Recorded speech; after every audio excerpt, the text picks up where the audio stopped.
How's it going, everybody? Chris Cart's back through the mail Monday. 7 returns for you today, including we got one back from Stadium send-off. You see the Yogi Berra stamp on there. I sent that off to either spring training or Stadium this year. I think it's going to be spring training, though. We'll set that off to the side. We'll open that here in a second, but we got 7 envelopes to open, including our very first one from North Houston, Texas. Kind of a long envelope. At least I can see where to tear it. I think I ran out of shorter envelopes. I think that's why I sent this off when I did. I don't know who this is going to be, of course, obviously. Sent off so many. We've got some vintage in here from the looks of it. Looks like a 1960 Topps, as well as a 74 Topps card signed by Ken Aspromonte, who was the manager of the Cleveland Indians from 72 to 74, signed 2 of the Indians team cards from 74 Topps for my set. Very nice as well. There's a 60 Topps card and a signature card. Played for 7 years in the big 6 different teams in those 7 years, including the Washington Senators, Cleveland Indians, a couple years with the Boston Red Sox, even the Angels. In fact, he was the starting second baseman for the Angels' first ever game in 1961. Did not fill out the back of the signature card, Ken Aspromonte. Very nice signatures from him. 92 years young. He is the older brother of Bob Aspromonte, who had a 13-year career. There you guys go. There's information. Great signer. Chris Cards, why did you get 2 Indians team cards signed? Because I'm going to send this card off to several other players. And if one gets lost or one doesn't make it back to me, I've got another one signed by Ken. So sort of hedging my bet there with some of these team cards, getting them signed more than once. Nice return. Way to start off this week's Through the Mail on Monday, hopefully in glorious HD this week. More on that later. Let's, guys, move on to our second return of the day.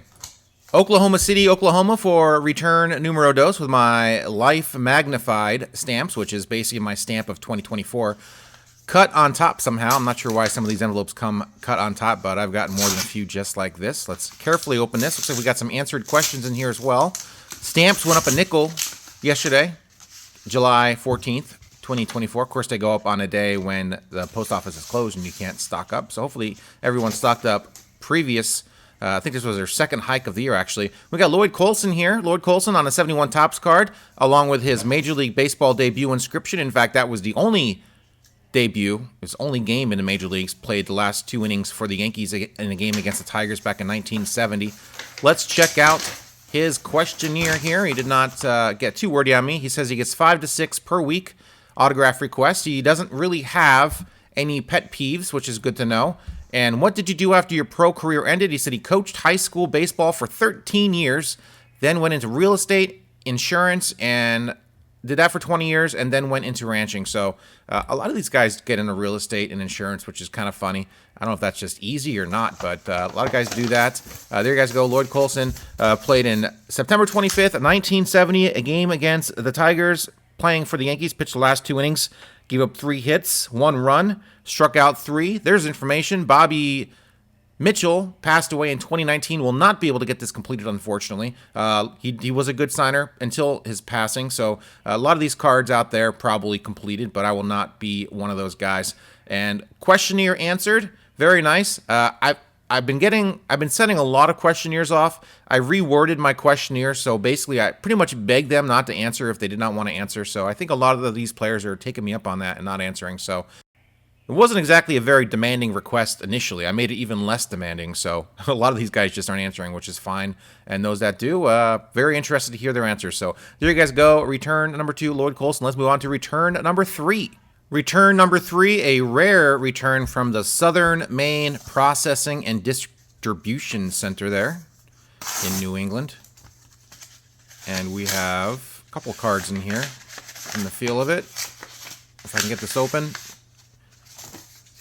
Looks like we got a couple index cards with my letter of request on there. We've got Yankees manager, former Yankees manager, no signed index card from Stump Merrill. Stump Merrill signed a 90 Topps traded and a 91 Topps card. He was the manager for 1990 and 1991 for the Yankees. He was a coach in the majors from, he coached in 85 and he coached in 87.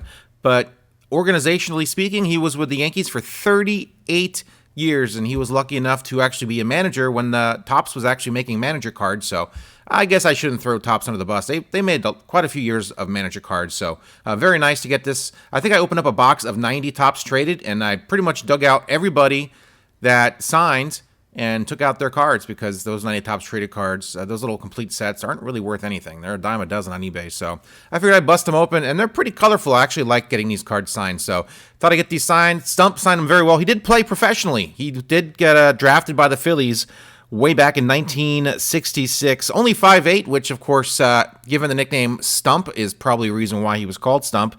His first name was Carl, so Stump probably better than Carl, actually. No offense to those named Carl out there, but Stump is just a cooler name than Carl. I think that's actually factually correct statement, not even an opinion. His career unfortunately ended in 1971 while playing for Eugene, just south of me here in Salem. Had a leg injury of some sort, and that was the end of his professional career, and then he started his coaching career, I do believe, in 1976-ish. Awesome return from Stump Merrill. Great signer. Signed his face, unfortunately, but that's all right. He just signed the card. That's all I care about. Some people think players like sign the cards on their face just to be spiteful or some sort. Some people have some very negative viewpoints when it comes to some of these guys that sign. I don't think any of them actually sign the face on purpose. Maybe one person does, so everyone else that does, people get upset by it. But I don't know. Whatever. That's I can do a whole video on some of the TTM bugaboos I read about on a weekly basis. Let's move on, guys, to our third return of the day. All right, friends. Actually, this is return number 4. Time flies. Let's just open up this return here from a player from Atlanta, Georgia. Just received this back in the mail a couple days ago. Looks like there's just one card in here, which makes it very likely that it's a current player. Sent probably from spring training. And it is a spring training return from Charlie Culberson. Very nice return from Charlie Culberson, who unfortunately did not make the Braves out of spring training. 11 years in the bigs with a bunch of different teams, mostly with the Braves. 4 years with the Braves. Spent some time with Texas, the Dodgers, Colorado, as well as the Gigantes. Did get into one game last year in 2023 for the Braves. His comeback to the Braves went 1-for-1 as a pinch hitter. And that was it. Went 1-for-1 in 2023. Never got another at-bat and has not played yet in 2024. 35 years young. Former first-round draft pick way back in 2007. I'm not sure how you're picked 51st and still a first-round draft pick. Those that know more about the draft than I do can kind of explain that to me in the comments down below. Or not. That's fine. I'm okay not knowing. Signature kind of bubbled up a little bit towards the end of his signature at the tail end, but still looks really good. Nice to get this card signed. I did prep it a little bit with some baby powder. Maybe I should have done it a little bit more. There you guys go. Charlie Culberson. You're doing great, Chris. Charlie Culberson for our fourth return. Let's move on, guys, to return numero 5. Trenton, New Jersey, as the Mets on this beautiful Sunday give up another home run to the Rockies. Jesus Quintana. And we've got Rick Cerrone on a 90 Topps traded card. I got another 90 Topps traded card. I got him and Stump back in this week's Through the Mail Monday. Nice to get him back. Catcher for 18 years of his big league career, 7 of those with the Yanks, and 7 other teams throughout the remainder of his career. Former first-round draft pick way back in 1975 of the Indians, 7th overall out of Seton Hall University. Nice return from Rick Cerrone. Only signs 1 card per. And I think I've gotten him probably back on more episodes of Through the Mail Monday than probably any other player. Rick Cerrone, nice to get this back. Signed very nicely, as always. There is his information. Let's move on, friends, to, I think, return number 6. And sticking with the Northeast, we are going to Lehigh Valley for our next return here, return number 6.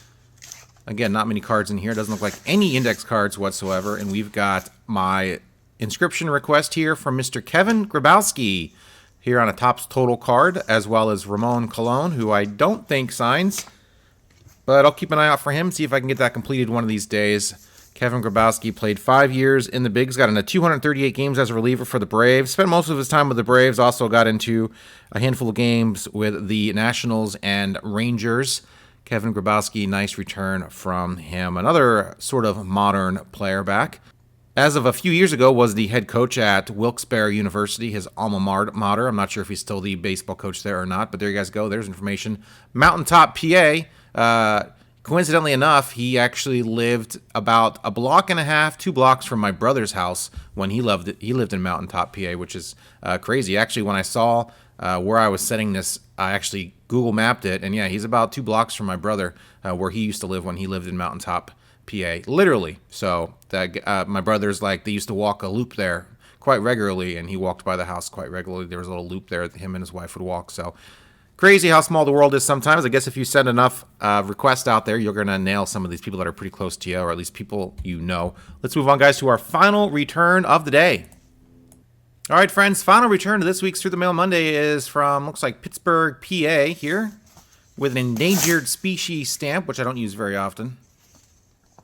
Stamps usually tell me what time period I sent these off on. If I can actually get this open, I think there's literally just one card in here and no index cards. And yes, we've got 2024 Hall of Famer Jim Leland signed beautifully here, 2013 Topps Archives card, as he was a manager of the Tigers then. In fact, manager of the year in 90, 92, and 06. Managed the Pirates, managed the Marlins, Rockies, and the Tigers. Spent last year as a special assistant with the Tigers. I'm not sure if he is still a special assistant with the Tigers, nearing 80 years young. Nice return from Jim Leland. I got him back before on an 87 Topps card for the set, and it was not as nice as a signature as this one. It seems like since he was inducted into the Hall of Fame, he has redoubled his efforts to sign nicely. I think the 87 Topps card was not signed very well. I think it's just a scribble in the spot, but his card was signed very nicely. I wish I could swap signatures with my 87 Topps card for the set, but he did play baseball in his career. He was in 1963 a catcher in the Tigers organization, spent 7 years in the Tigers organization, actually, back before he even managed them, and still works for them today, I think. Special assistant, at least last year, as I said. A very nice return from Jim Leland. He gets back to you in a little bit, but hit and miss with him through the years, but it seems like he's consistently been signing, at least in 2024. So nice returns all the way around. There you guys go. There's this week's haul for Through the Mail Monday, number 286. Glad to get this one in the books. And yes, I had a lot of problems last week. I actually had no problems whatsoever. There was no problems until I realized I screwed up my video.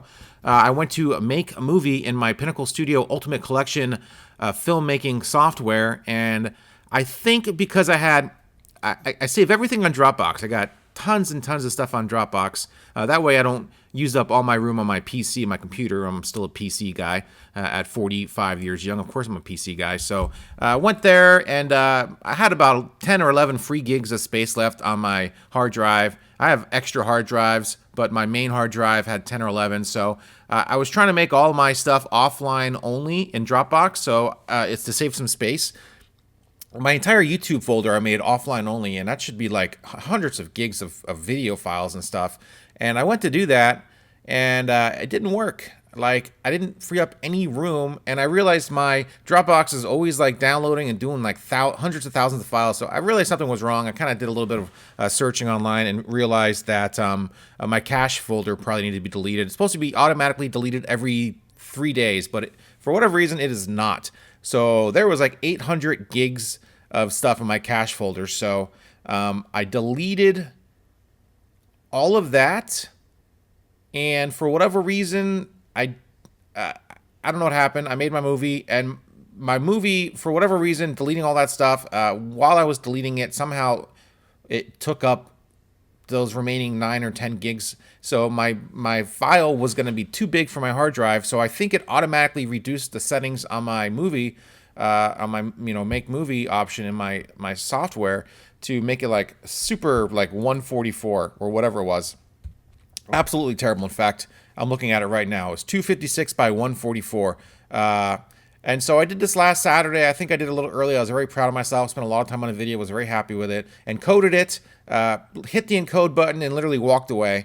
And I normally don't walk away. I usually wait for it to start recording, and start looking to see how many bits are going to be in the file, and then I walk away. So I didn't do it this time, of course, right? And of course, if I would have saw it, I would have saw that it made the movie in probably like 25 seconds. And I would have been a big tip-off to me something was wrong. And so I came back later on in the day, and I went to upload it pretty late at night, Saturday night or Sunday morning maybe. And then I uploaded it, and I just walked away because I'm like, Now, if I didn't walk away, I would have saw that my 20-minute video took about 10 seconds to upload, and that, of course, would have been a dead giveaway. Like, Chris, and this has happened before. It's happened once or twice before where I encoded it, and it was super fast. I'm like, well, something's wrong.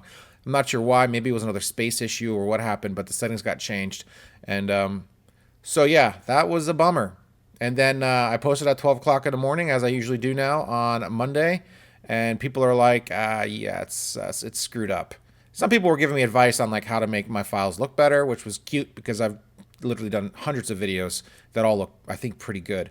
I take pride in trying to make it look pretty good anyway, and this one did not. So I'm reading all that. I'm like, oh my god, this is embarrassing. And so I took it offline. Like, what am I going to do with this? I can't have this up there. People can't watch this and think this is the kind of videos I put out. That's pretty bad. And of course, it's those 20-minute videos, so those stupid things get pushed out by YouTube all the time. And so normally I would just re-encode it. Like, what's the big deal? I'll just re-encode it. But no, I started, because I was trying to get rid of some room on my computer. I went in and deleted the audio files. No, I did not delete the audio files. I deleted the video files like permanently, and then emptied the recycle bin, which I never do. Like, stuff sits in my recycle bin for years, and just because I was trying to fix Dropbox and all the room it was taking up, I deleted the files from the recycle bin. I did go online to get one piece of software that should have recovered the files, but I could not find the recoverable files, so I was trying to restore them. Didn't work. I did put in some effort to try to re-encode it at the proper bit rate. Once I realized I couldn't do that, that's when I kind of put the video back up and said the hell with it. I'm going to redo the heading so people are forewarned that it's a terrible video. And I redid the thumbnail, which I get a kick out of, pixelated the hell out of it, so that was pretty fun. And then that was it. Left it up there, and trying to get another video done on today, which is Sunday, just to get that out of my, that bad taste out of my mouth, and get another video up there before this one comes up on Monday. So that was the whole deal. Just a comedy of errors, a perfect storm of just things being screwed up. So just my fault, my bad. So sorry about that, guys. So that's what you got last week for a Through the Mail Monday video. No excuse, although I just gave you a bunch, but like I said, it was just a perfect storm of what happened. So hopefully this one comes out right. I'm looking at my file right now as I'm recording this audio, and I'm like, yeah, it's still under preset small. So let's go ahead and change that to full size best quality, or HD 1080p. And there we go. Now this video is going to be 1.07 gigs, whereas the small file last week was 22 megabytes. So there you guys go. Thanks for watching this week's Through the Mail Monday. I'll have some mailbag stuff next week in my next video, number 287. Got some cool stuff recently, and actually got some cool stuff like years ago, which I still have. So I'm going to show off some of it next year or next week, and I can't believe the Mets just gave up another home run. You gotta be joking me. God, I hate the Rockies. 7-3 in the seventh. Okay, this game's over with. Well, I was hoping they'd sweep the Rockies today, but it's not gonna happen. The Rockies just keep hitting home runs. So anyway, that's it, my friends. Thanks for watching. See ya.